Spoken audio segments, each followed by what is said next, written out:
Hello YouTube, it is Damien. It is David as England. It is season 5, season 3 here of Bournemouth, and we're here with you today with two massive games. We have Chelsea, then Southampton in the Premier League. As you can see, we're currently sitting in 4th spot. We're 5 points behind Southampton. We're a few spots are clear of Chelsea, but the big one is obviously we are quite a fair way behind Liverpool.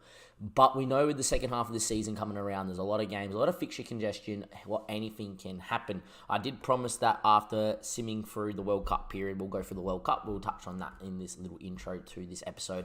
And we'll touch on the fixtures. Since we last met, which was obviously when we beat Juventus 3-0 and lost the City, we beat Stoke 3-0 playing the 4-1-2-1-2. We looked pretty good in the game. Kept the ball for majority of the game, and we did create a lot of chances. We also then beat Leicester 4-0 away from home. We didn't keep the ball as such, but we were just devastating going forward. And in the end, it proved to be pivotal playing the 4-1-2-1-2. It looks the goods. Still don't reckon it's good enough to play against bigger sides, but anyway, there we are. Rested a lot of people against Juve, even though we didn't have to. Kind of did, lost in Juve. We did then went through preseason, as you can see, a few games there that didn't go our way, but a lot of games that did. We then played Man United in the FA Cup third round, and what a third round tie. We should have been knocked out of the FA Cup. We weren't the best, but in the end, we got a 90th minute own goal from Richard Karsdorp to keep us in the competition, which at the same time, I'm happy to stay in the FA Cup. I don't really want to be in the FA Cup, and as you can see, we got United, Liverpool, all in a row. We know how big that Liverpool game is going to be. We'll probably field a weakened side in that United game, but hopefully get through the draw anyway and see how far we go. We then drew to Olympique Lyon in the Champions League group stage final game in Group C, which means that we topped the group on the same amount of points thanks to results against teams as we did beat them away from home. And we got drawn against AC Milan in the knockout round. Will I bring you a YouTube episode for that one there?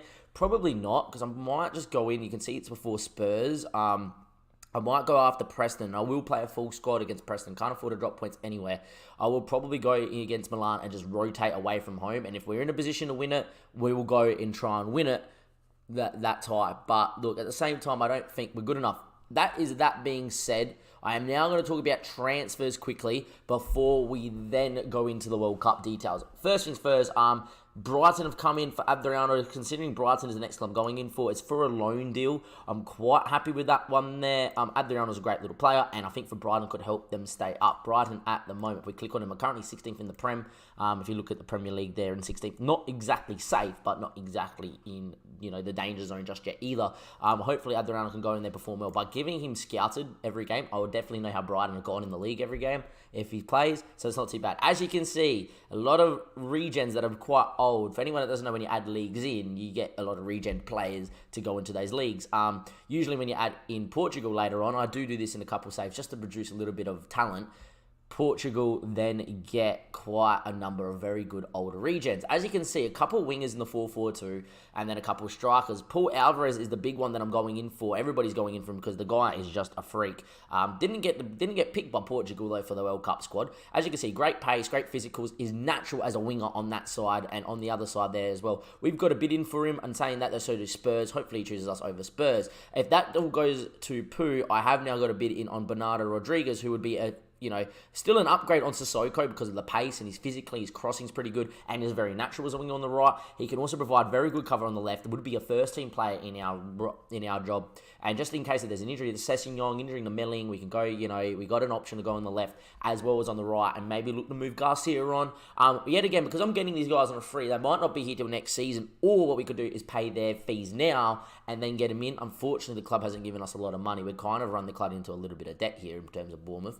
So we'll see how things go. Anyway, in terms of up front, Pedro Rapsio did go to the World Cup and didn't score a goal in the whole entire World Cup. But look at the stats. The thing that turns me off him is that he has true determination. However, the guy is quality, physically a monster, good headering, great free kick taking, great finishing, decent composure, great decision making, great anticipation, great technique, work rate, teamwork. It has a pressing forward, as a complete forward in a 4-1-2-1-2, or as a complete forward in a 4-4-2. This guy is going to tick a lot of boxes. He's definitely very good. Next bit of news is Pietro Pellegrini is apparently meant to go to Chelsea for about 50 million according to the news. I wouldn't sell him. However, if Pedro doesn't come through, other Pedro in Pereira would come in, and I actually really rate Pereira. Physically he's a monster, good decision making. taking, composure's okay, but the dribbling, the finishing, the first touch, the headering, the free kick taking, the long shots, the passing technique, the work rate, and that isn't just there. He was picked to go to the World Cup, only played one game, but not too bad. To both guys haven't really set the league alight. The first striker, Soji, the other Pedro, scored 3 goals in 11 games. He's only played 5 times for 1 goal. But look, these guys are decent. I think for the striker-wise, I wouldn't sell Pietro in this window, and I'll probably just leave whoever we get to stay there on a free. It's the winger I'm thinking about, because in the title run, maybe get Sissoko to the bench. We could really go play 4-4-2 really well and see how things go on. As you can see from the budget, right, we don't have a lot of money to really work with here. I kind of need a little bit more in the transfer kitty. We might go to about like that for now, and we might ask the board in the future. Anyhow, into the World Cup we go, and it's going to spoil who the winners are. As you can see, it's France. France did win the World Cup, but we'll go to the stages, and we'll go all the way into the group stage and have a look. As you can see in the group stage, Brazil topped their group with Ukraine. England got through as well. With Colombia, France, and Holland go into a very tough group with USA missing out. Even Japan are, a very good side. That's the group of death in real life.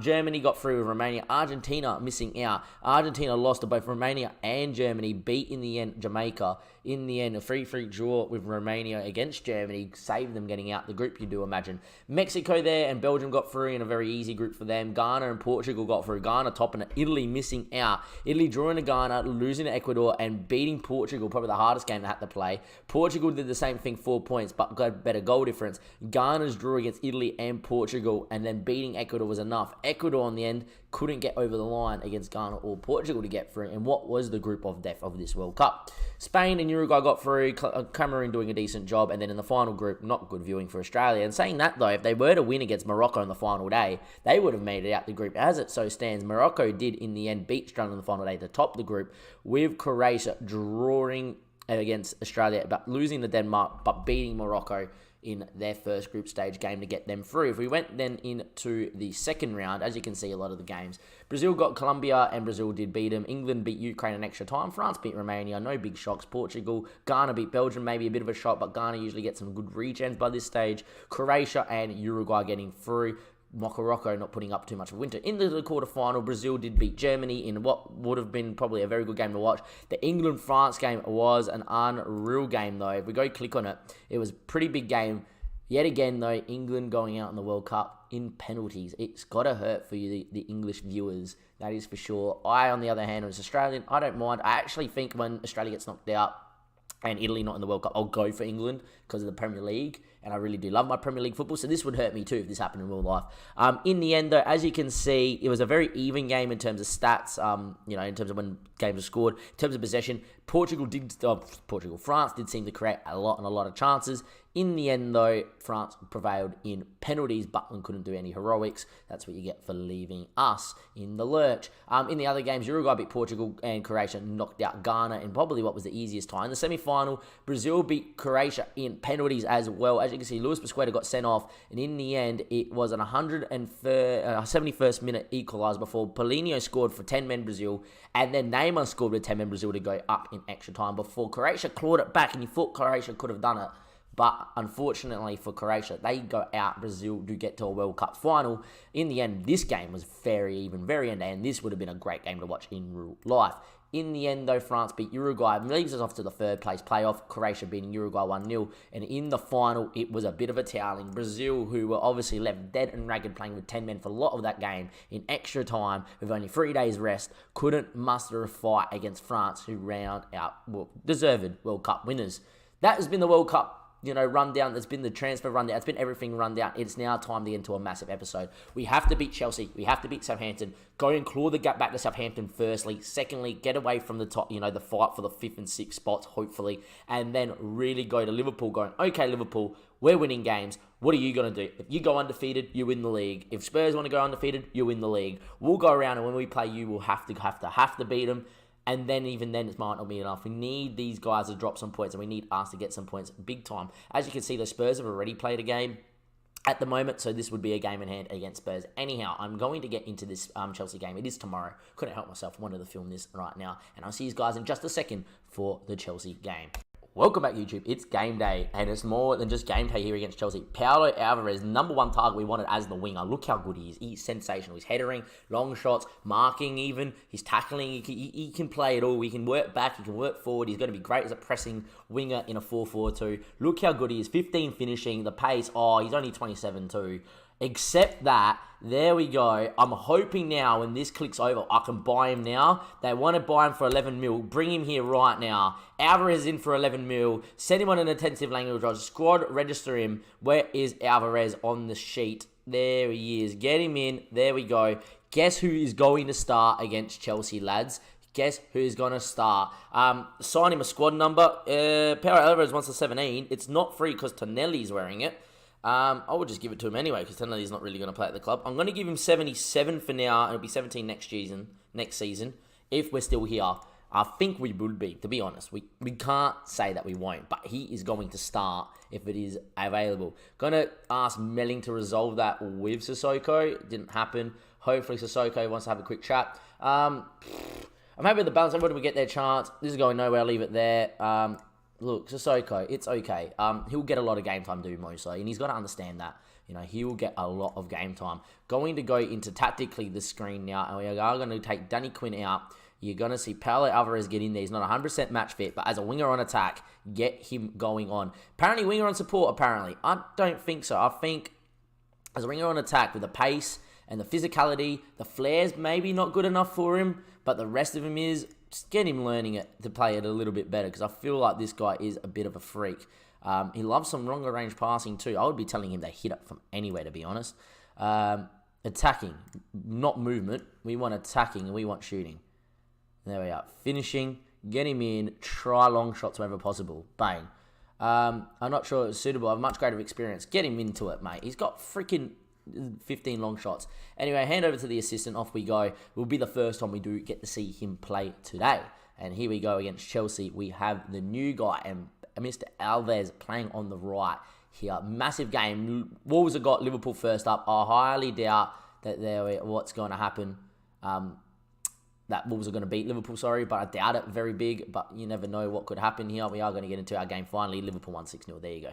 Liverpool, by the way, are just unreal. Hence why I don't think we'll win the Premier League this season. But next season, if it's ever a season that's shaping up, with the signing of Alvarez, a new striker coming in, Uma Faye going out on loan, maybe getting some, maybe helping like Brighton, for instance. I would love Brighton to go out there and get him. We might be all right. Finish scouting Pereira. The striker looks good. We still got offers in for them. Danny Quinn's coming in there. Preston beat West Ham. Man City drew to Burnley. Leicester there as well. We are going to get into this game here. In saying that, though, Mum's calling me. There we go. All right. Be right back, guys. Don't go anywhere. Mum's calling me. I'll see you in a second. Welcome back, YouTube. Mum called. Wanted to know if I was home for dinner tonight. And, got coaching, so I won't be. I told her to make something, though. I'll eat afterwards. If I'm not, I'll grab something on the way before we stream tonight. Links in the description below. There we are. Nice little plug. There you are. As you would imagine, Alvarez comes straight into the starting 11. Raya, Aurea, Ginter, Winmark, Melling, Sessegnon, Heinemann, Carlos, Alvarez, Pellegrini, and Callum Wilson up front. Very, very good-looking squad. Apart from Melling at left back, who is club captain, though, at the moment, everybody else looks not bad. Alvarez needs to get some minutes, and hopefully he can as well. Look, this is a must-win game. If we win this game, we're still in the title fight, just about, if Liverpool and Spurs drop off. However, if we don't win this game, interesting. What a name. Alexi Salmakers. I've never heard of him, but he looks not bad, the Belgium international. Rudiger, Christensen, Skinner, Kepa, Hazard, Lingard. Look, I normally would... Every time a team's played free at the back, normally would just go out there and press. I'm now just going to set opposition instructions to just press, right? And not set anything else. Hazard probably has to be shown to his left and just leave it like that and see what happens because this formation has weirded me out. And I've tried to press free the centre-backs before. It doesn't work. Anyhow, let's just go press everybody, not go man-mark anyone, and we'll go into this game here. Look, focus on what we can do. It's us in the black and the red. It is Chelsea in the blue. Good to see that Schick's not playing for them at the moment. And they don't actually have a manager too at the moment, Chelsea, because they are currently in 7th. But as you would know, this is Bournemouth, and against highly reputable sides, instead of our 4-4-2, we counter press, win the ball high, and we look to, play out or keep the ball when it's not on, or then find channels when the opportunity arises. Nothing happens. In the end, Hazard's in here, 1v1. Ray has made a big save. This worries me that they're playing this weird 1-2 all in the central. I've I expect them to all get in the half spaces. That's the problem, and I don't know how I'll combat it. If I go 4-1-2-1-2, even then I don't think I would be able to combat it as well. I could go and then match it with 4-3-3 with 3 strikers, but at the same time, I don't really think that's the way either. We might just have to ride our luck a little bit. Hope Raya has a good game, and hopefully we can find the back of the net first. Melling's ball in. Just gift it to him. Just there you are, Kepa. Have the ball. What a shit cross. In a game you're looking to try and do something in. Anyway, it will be Raya. Kepa gives us back the ball back at least. He gave the gift back. Raya picks it up now, and hopefully Raya can now just go and find Pietro Pellegrini. He's looking there. Pietro Pellegrini is big. He flicks it on to no one in particular. Christensen back to Kepa. And there we are. Poor game so far from what we've seen. Poor corner, poor ball, poor flick on for Pellegrini. And Heidemann could have picked that ball up left any day of the week and decides to let it hit himself and Lingard on it. I don't like that Chelsea have got so much time on the ball. Where's the press? Saelmakers, Morata, he's got a moment here. Morata should score. I don't know what to do against this fucking Chelsea side. I can't beat Chelsea. I can't beat Liverpool, can't beat Chelsea. In my other side with Sunderland, I used to go to Chelsea and be like, how many goals are we going to score in this 4-4-2? We're going to just pump them. Can't beat him on this fucking save. Saelmakers, good ball in. Look, we're just all looking to press these guys. If you play with 2 centre attacking mids or 3 strikers or whatever, you're just going to have chances. I don't know what you do against a side like this. Anyway, Alvarez, free kick, hits it, through Kepa, mistake from Kepa, 1-1. Paulo Alvarez on his debut with 17 free kick taking. I think the kill was done him in. It started outside the right-hand post and then has come in to the other side, the left-hand post for Kepa. Started outside the left-hand post. Kepa's gone. It's actually hit the post and Kepa can't react. Didn't pick it up live. But there we are. Back in the 4th spot, 1-1. Would I take a draw against Chelsea? Begrudgingly, yes, but I don't really want to. It would mean that I'd have to beat Southampton, have to beat United, and then would have to beat Liverpool and Spurs, I would imagine. But we would, look, Chelsea are in 7th. In the end, Session, good press. Here we go. Numbers forward. Just a good ball. Callum with him. Pietro Pellegrini with him. Stupid idiot. You're a stupid idiot. Saelmakers back to Kepa. He goes long. Just a stupid idiot. Anyway, Ginter. He had so many numbers, Sessegnon. So many freaking numbers. You could have gone anywhere. Instead, I'm just going to run into people.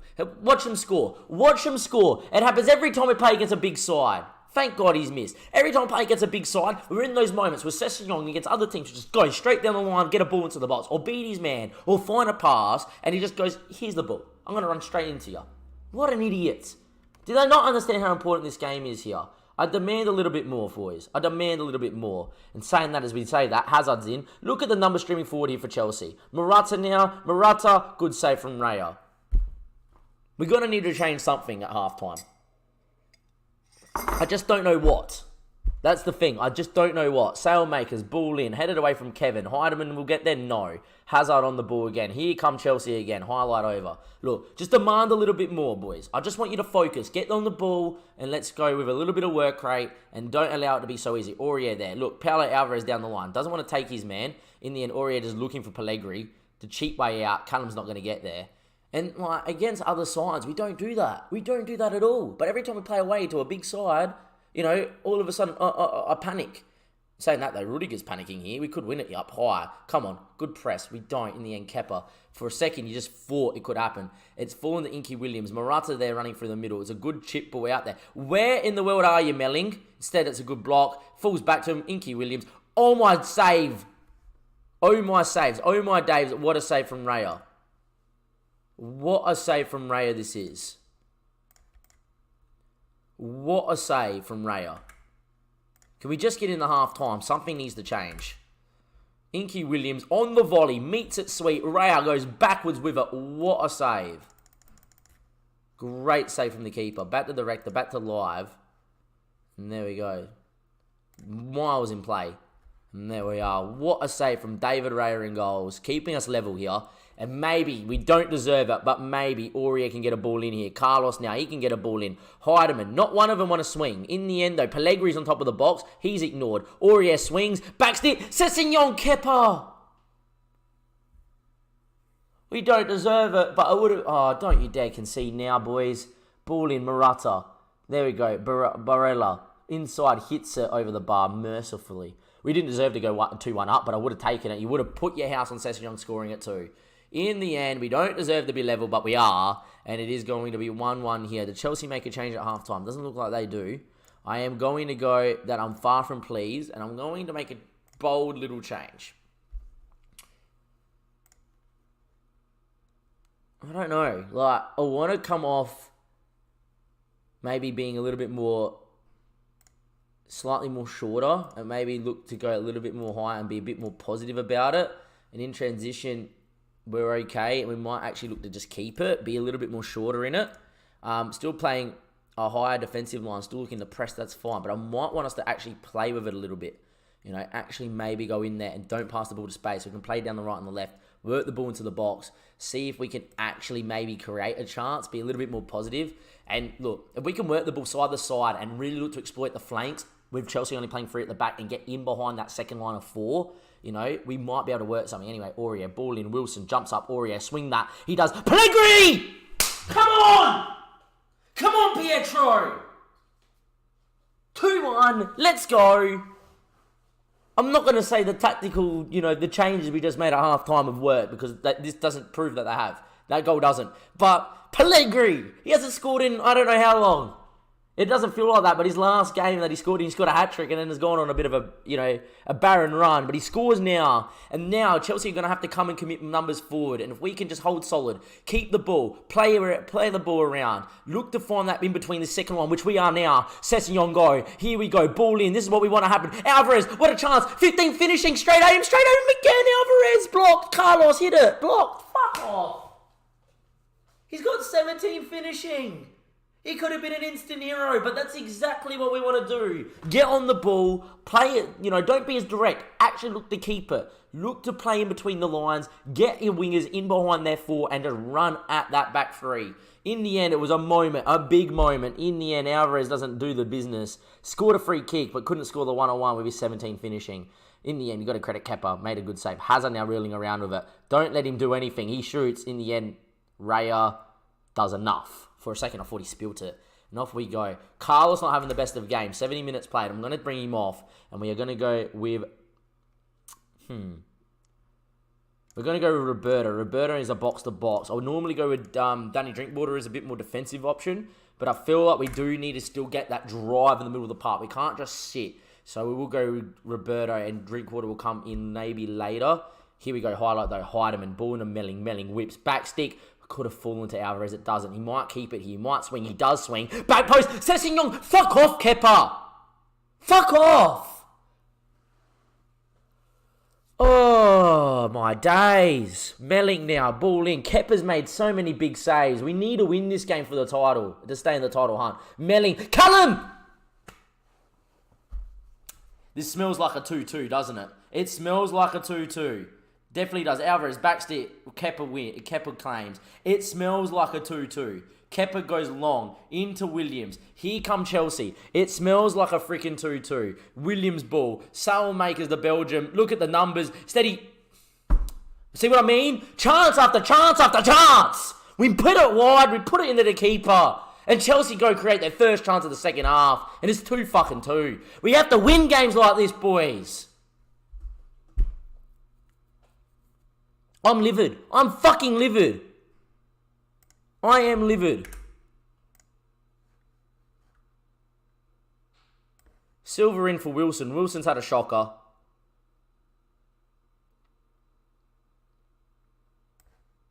I'm going to bring Musa Sissoko in.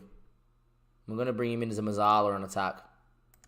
Get him out there. Get him going. Get him going. I'm actually going to move Sessegnon slightly forward. There we are. Really keep him in here. Keep him in here. Off we go. Come on, boys. Surely. One moment. It's a highlight. Suso. Saelmakers. Can we win it here? Do we? We don't. It's Hazard. They've got numbers coming forward here. We don't deserve to lose. We don't. Good Raya. Is that the highlight? Or is it going to be Raya playing out? It's not. I'm going to pause here. I'm going to tell the boys to get creative. Late doors. Find a chance. You deserve this, boys. 4 minutes at a time. Come on. One moment. 92nd. There's enough time. Melling. Pellegrini. Knock back down to Melling. There's numbers in the box. Backstick. Alvarez! He's an instant hero. An instant hero.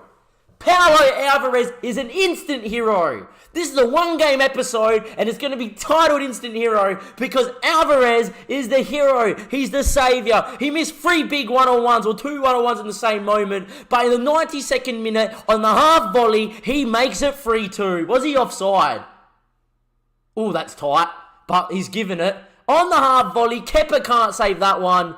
It's game over. Surely, referee. Surely it is game. Jorginho on the ball. Into Barella. Into Jesse Lingard. Kevin thumps it. Blow your whistle, referee. Just blow it. Blow it. Sessegnong's on it. I don't care about the highlight. Blow your freaking whistle. This is a huge win in terms of the title. Massive. Paulo Alvarez is an instant hero, ladies and gentlemen. An instant hero. Melling. Ref, just blow it. Just blow it. Just blow it. Sissoko. There we are. There we go. What a spectacle. What a game. It was even. It was tight. We probably deserved to edge it. We didn't see too much from Chelsea in the second half. In the first half, they battered us. But in the second half, Paulo Alvarez gets 2 goals on his debut. A 9.3. A free kick which hit the post and Kepa probably should have done a bit more with. But the half volley in the 93rd minute. And there we go. You played well today, lads. It was really special. There we are. That's a massive win in terms of the title. We then would probably go and do, well, you'll have to see Southampton and Man United. To be honest, United are in 12th. You might see Southampton-Liverpool as a double header. You won't lie about that. You might see Southampton-Liverpool as a double header. I'll think about it as we sim towards it. Alvarez, unbelievable. Praise him. Go praise him. You're an instant hero. You're superb. I really appreciate it. Mate, instant fucking hero. I love you. There we go. What a signing. 15 finishing. Hit it on the half volley. Thanks for coming. Thanks for coming. Anyhow, from Damien, from DAMMO Does England. If you've enjoyed that game was full of emotion, but that game keeps us in the title freaking hunt. There you go. Links are in the description below to come watch the madness tonight on Twitch after coaching. We will be on Twitch to go and do most of the rest of the run-in. And then tomorrow night will be the end of it. And hopefully, we're at Brighton. Maybe. I don't think it will be the year. I personally think we'll fall short, but you never know. Anyhow, links in the description below. If you like the episode, give it a like. Give it a like for Paulo Alvarez. Give him a like. There we are. And go subscribe to the YouTube channel. Thank you, ladies and gentlemen. And I'll catch you next time. Goodbye.